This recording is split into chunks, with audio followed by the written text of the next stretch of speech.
So I analyzed the vulnerabilities in the original application and explained how we address them. The two key issues we focused on were dependency expiry and information disclosure. First, dependency expiry. The application was using outdated libraries on both the backend and front end. Tools like npm audit flag vulnerabilities in packages such as Express, Mongoose, and React utilities. One example was the base express package, which had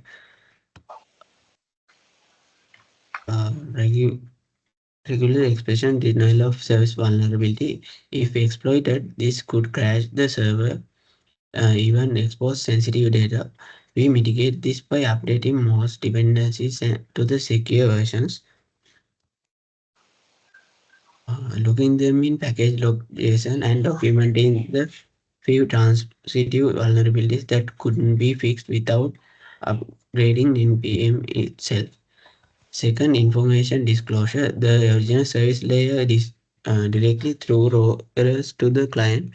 That means stack traces, file paths, and database details could leak out. This is dangerous because attackers can use that information to fingerprint the system. We fix this by introducing structured error handling in scheduled service. Now errors are logged internally, while clients only see safe generic messages like fail to fetch a schedule. At the same time, valid user-related errors like invalid schedule ID are still passed back, so the application remains user-friendly without exposing sensitive details. Finally, we recommend the best practices to prevent such issues in the future: regular dependency audits, automated scanning in CI/CD pipelines, centralized error handling, and returning only generic message to users.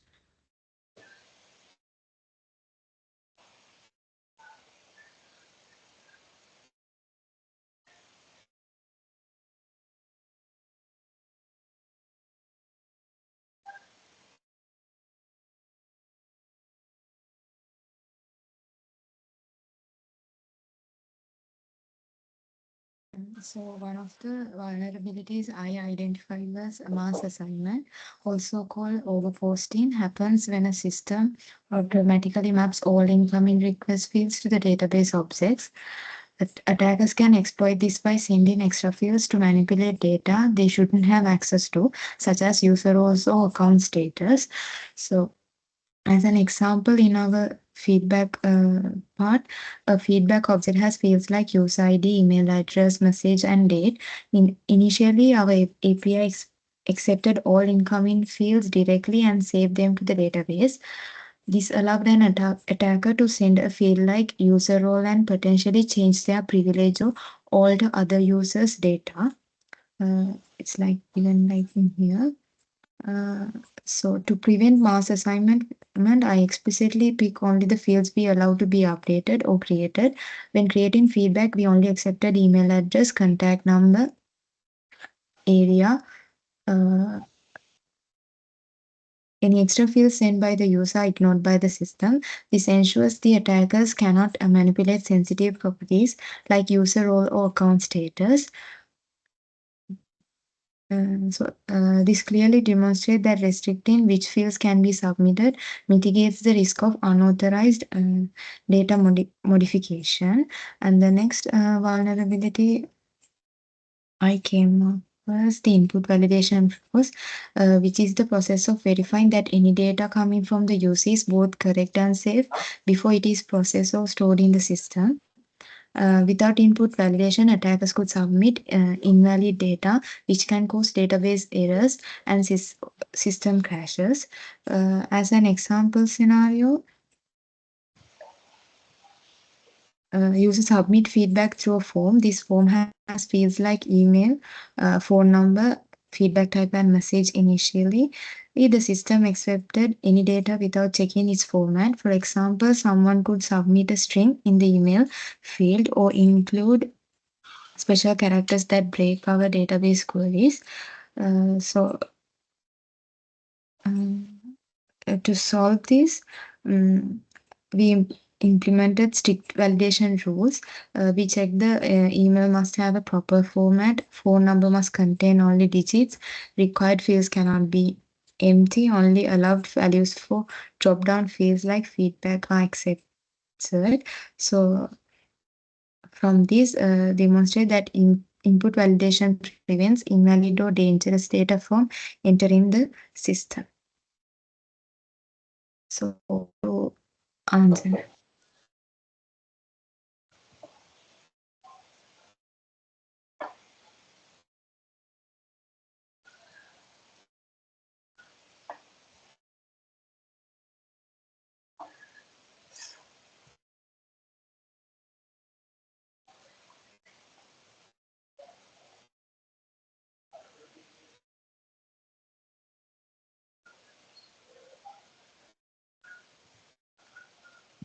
Thank you, Sandra. Another one, another vulnerability is cross-site description. It's called as XSS. So it's a common web vulnerability where attackers inject malicious script into a web applications. So if executed by the user browser, this script can steal cookies, hijack sessions, or even redirect users to harmful sites. During the testing with WSP SAP application. So several XSS issues were discovered in our applications. Uh, mm, Application. For example, user input such as names and IDs were being stored and returned without sanitization, allowing malicious code like for example, attack script alert one script like that.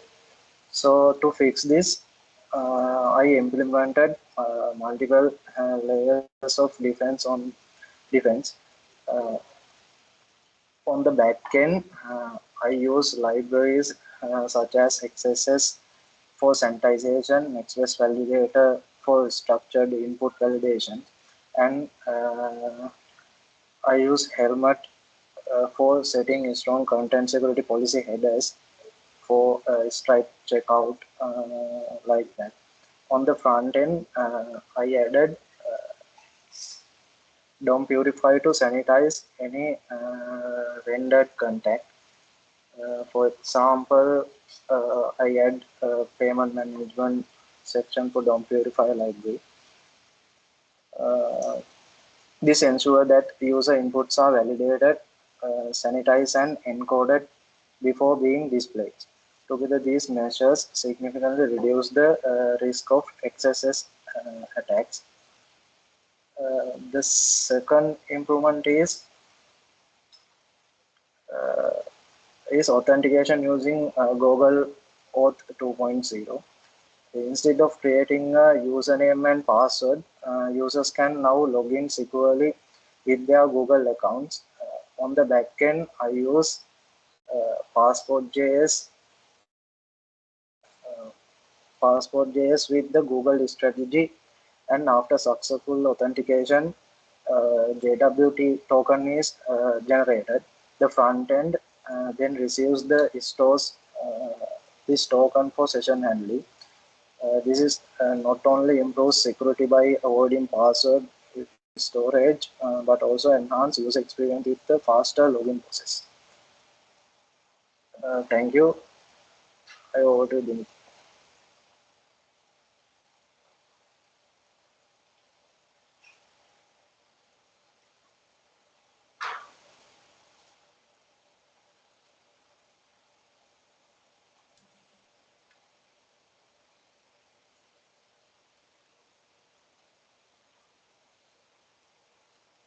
The first vulnerability identified is rate limiting missing ID vulnerability. So before applying the fix, the API allowed unlimited requests, so an attacker could send dozens of rapid post requests, and every single one would be accepted. So, this could easily flood the database with fake records and even cause a denial of service attack.